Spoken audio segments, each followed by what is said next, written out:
पिशाच निकट नहीं आवे, महावीर जब नाम सुनावे। संकट कटे मिटे सब पीरा, जो सुमरे हनुमंत बलबीरा।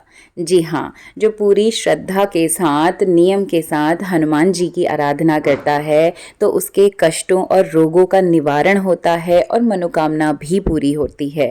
यही माना जाता है कि इस कलयुग में इस धरती पर हनुमान जी आज भी हैं और वो आपकी आराधना को जरूर स्वीकार करते हैं अगर ये पूरी श्रद्धा से है और नियम के साथ होती है। तो मैंने भी हनुमान चालीसा संकल्प पूरा किया था और मुझे वाकई में उस पूजा का फल मिला था और उसके बाद ये सुंदरकांड का पाठ कराया। So hello hi everyone, welcome again in this spiritual vlog. तो आशा करती हूँ आप सभी अच्छे होंगे माता रानी के आशीर्वाद के साथ में। तो आज का दिन था दशहरे का दिन और आज ही हमने कन्या पूजन भी किया था और आज हमारा प्लान था सुंदरकांड करवाने का दिन में। तो मॉर्निंग में नहाने धोने के बाद जो रूटीन की मेरी पूजा पाठ थी, 5 बजे का जो नियम रहता है वो मैं पूजा कर चुकी थी। हम दोनों ने साथ में कर ली थी, दोनों के थे व्रत। और उसके बाद भोग तैयार कर दिया था कन्या पूजन के लिए, सूजी का हलवा, चने, पूरी, वो सब तैयार कर दिया था। और उसके बाद जोशी जी और मैं हमेशा शाम को करते हैं ये हवन, लेकिन लास्ट वाले दिन हम मॉर्निंग में कर लेते हैं कन्या पूजन के साथ, क्योंकि माँ को रोज़ मैं पान का पत्ता, सुपारी, लौंग, इलायची जो अर्पित करती हूँ वो हवन के माध्यम से माँ को पहुँचाना एक माना जाता है। तो छोटी सी धुपानी का वो नियम रहता है। अच्छा, कन्याएं आ चुकी थी। उसके बाद 9 बजे के लिए बच्चों को इनविटेशन था। तो सबसे पहले कन्याओं के पैर धो करके माता रानी का कन्या स्वरूप में हमने स्वागत किया। अच्छा, कन्या पूजन ना हम लोग भी जनरली नौमी के ही दिन मैं हमेशा करती आई हूँ, लेकिन इस बार दशमी को किया क्योंकि जोशी जी का ऑफ था, दूसरा सुंदरकांड का हमारा प्लान था और तीसरा मैंने नोटिस किया कि नौमी के दिन बच्चे बेचारे ना बड़े भागते हैं हर जगह और अच्छे से खा भी नहीं पाते। तो मुझे लगा दशमी के दिन ही करते हैं, क्योंकि 9 दिन तो हमारे भी व्रत चलते हैं, दशमी तक ही रहता है पूरा। तो मैं साथ में आगे से पैर धोने के बाद टीका करती गई और जोशी जी पीछे से माँ की चुनरी माताओं को माता स्वरूप मान करके लगाते गए। और साथ में मैं माता का भी ना ये पूरा श्रृंगार करती हूँ जो भी श्रृंगार की चीज़ें हैं, चुनरी, बिंदी, चूड़ी और मेहंदी, ये सब कुछ तो कन्याओं को माता स्वरूप मान करके मैंने सबको लगाया। और बच्चे भी ना बड़ा खुश होते हैं, उनके पैरों पे, हाथों पे जब लगा रहता है। और मैं खुद भी इसको लगाती हूँ। तो बच्चों को बिंदी, साथ में चूड़ी और ये सारी चीज़ें मैं करती गई। तो यानी बड़ा अच्छा सा ये लगता है। और मैं लिटरली बोलूँ तो जब छोटी वाली बच्ची को, मैं ये सबसे छोटी थी बच्ची, 2.5-3 साल के आसपास वो है शायद, 3, सवा 3 के साल, तो मुझे लिटरली अंदर से आंसू आ गए थे जब उसने सर पे हाथ रखा था। तो बड़ा एक पॉजिटिव वाइब्रेशन बॉडी में दौड़ती है। तो ये बच्चों के लगा दिया था, साथ साथ में बिंदी, और उनका श्रृंगार करने के बाद बच्चों को माता स्वरूप मान करके प्रणाम किया। तो ये कन्या पूजन के लिए आप जो भी सामान लेकर के आते हैं, एक एक करके बच्चों को मैं साथ में देती रहती हूँ, मैं और जोशी जी। तो जनरली हम मानते हैं, हम हमारे सनातन धर्म में, कि लक्ष्मी ही इस काम को आगे बढ़कर, यानी वाइफ जो होती है वो आगे बढ़कर करती है, तो शुभ माना जाता है। और ये बोर हो रहा था थोड़ी देर के लिए, क्योंकि ये बोल रहा था, मम्मी ऐसा कोई त्यौहार नहीं है क्या पूजा जिसमें कि बॉयज़ को, लड़कों की भी पूजा की जाती हो, क्योंकि सब में हम लोग कन्या पूजन ही करते हैं। तो उसका ऑब्जर्वेशन भी अच्छा था। तो मैंने उसको बोला कि आप लंगूर हो, आप साथ में बोलो बोल। तो उसका छोटा भाई तो था ही लंगूर बन के। तो अभी ये सबके माता रानी का श्रृंगार हो गया और ये मेरा छोटा लंगूर, छोटा बंदर, तो सबसे पहले ये आगे आ जाता है कि कुछ भी लगाना है तो पहले मुझे लगाना है। उसके बाद सारी माताओं, कंजक रूप में जो माताएं घर आई थी, उन सब का पूजन किया। और दादाजी की ना आज तबीयत थोड़ा ज़्यादा ख़राब थी, 102 बुखार उनको अचानक से फिर चढ़ गया था। और इस बार वैसे भी ना फीवर बहुत ही गंदे तरीके से आ रहे थे। तो उन लोग के फास्ट नहीं थे, बस पूजा पाठ कर लेते थे, क्योंकि दवा ही चलती है दोनों लोगों की। और दादाजी ना काफ़ी वीक हो गए हैं, तो वो इनफैक्ट 2 दिन से ना उठ भी नहीं पाए थे। आज थोड़ा सा नहा धो करके बैठे थे तो अचानक फिर फीवर तेज़ हो गया। तो अभी पूजा हो रही थी तो आकर के वो तब बाहर थोड़ी देर सोफ़े पे बैठ गए थे।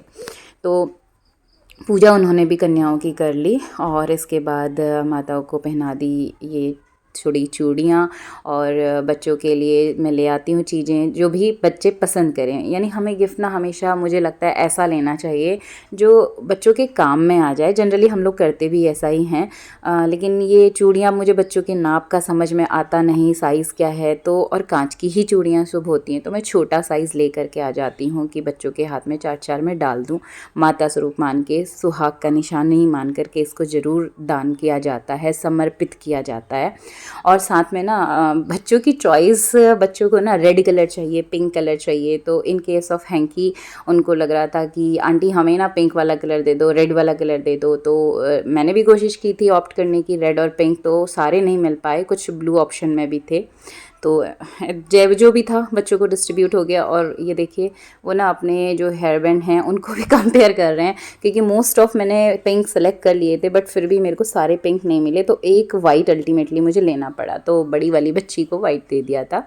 तो उसके बाद कन्याओं का श्रृंगार करके, पूजा करके कन्याओं को कराया भोग। तो चना माता के लिए जो रहता है, चना, रायता, पूरी, सूजी का हलवा, ये सारी चीज़ें, प्रसाद, ये सब कुछ माता को भोग स्वरूप में चढ़ाया जाता है। तो वही मैं कन्या पूजन में भी बनाती हूँ। और जोशी जी साथ में, मैं पूरियाँ गरम निकालती जा रही थी, जोशी जी साथ में कर रहे थे सर्व, और कैमरामैन है हमारे साथ मृदुल जोशी, तो वो क्लिप्स लेता रहा क्योंकि पूजा पे भी था, जल्दी जल्दी दिन की तैयारियाँ करनी थी। मेरा ध्यान था कि इसके बाद दिन के लिए तैयारी करनी है। तो खाना खाने के बाद बच्चों को प्रसाद स्वरूप में आप कोई फल ज़रूर देते हैं, तो इसी तरह से कभी बनाना, कभी एप्पल में डिस्ट्रीब्यूट करती हूँ। और उसके बाद ये दक्षिणा कन्याओं को हम देते हैं। और ये जो चावल है ना बच्चों के हाथ में, मुझे पंडित जी ने बताया था, मैं आपके साथ भी शेयर करना चाहूँगी कि जब कन्याएं आती हैं वो लक्ष्मी स्वरूप होती हैं, तो सारी पूजा संपन्न होने के बाद जाने से पहले हम उनको दक्षिणा देते हैं। तो उनके हाथ में थोड़ा थोड़ा सा आप चावल दे दीजिए और उनको प्रणाम करके, चरण स्पर्श करके वो चावल वो आपके सर में आशीर्वाद स्वरूप देंगी। तो इस तरह से ये कन्या पूजन हो गया था। बच्चे चले अब अपने घर। तो उसके बाद फटाफट से मैंने कर ली थी सफाई, क्योंकि दिन की करनी थी तैयारी। 3 बजे से सबको दिया हुआ था इनविटेशन, तो घर से आ गए थे भैया लोग। और उसके बाद 3 बजे से हमने शुरू किया ताकि रात ज़्यादा ना हो जाए, तो ये शुरुआत करी हमने।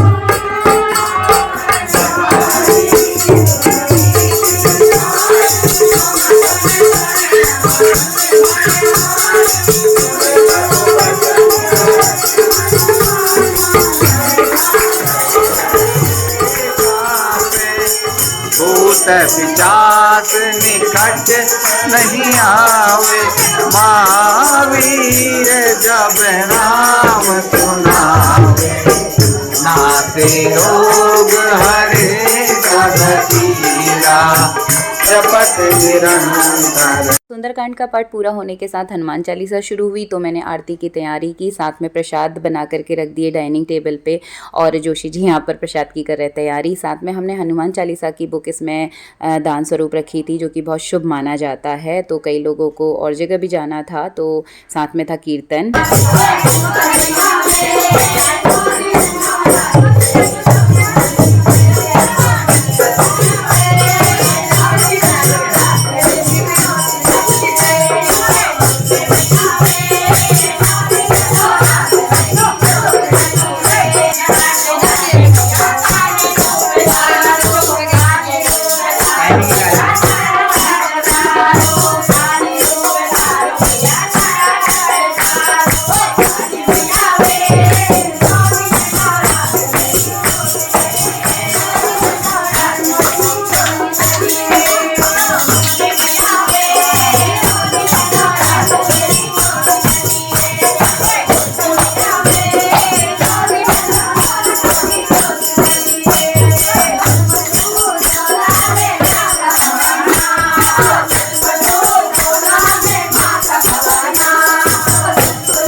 बहुत अच्छे अच्छे कीर्तन भजन गा करके हमारे सुंदरकांड का हुआ समापन। माता रानी के भजन, हनुमान जी, रामचंद्र जी की पूजा पाठ, और स्पेशली मैं हमारे सारे कॉलोनी के जितनी भी लेडीज़ आई थी उन सबको भी मैं थैंक यू कहना चाहती हूँ इसी वीडियो के माध्यम से, क्योंकि कई बारी ना मैं सबके वहाँ नहीं जा पाती क्योंकि मैं घर लेट पहुँचती हूँ और मेरा छोटा बेटा है, तो आप लोग समझ सकते हैं कि मैं नहीं आ पाती हूँ। तो सासू माँ कई बार जाती हूँ, कई बार ना पता नहीं चलता है।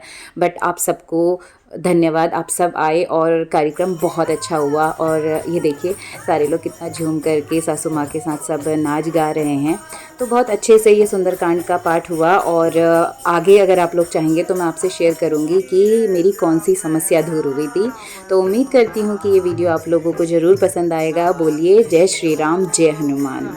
सो स्टे ट्यून, बाय बाय।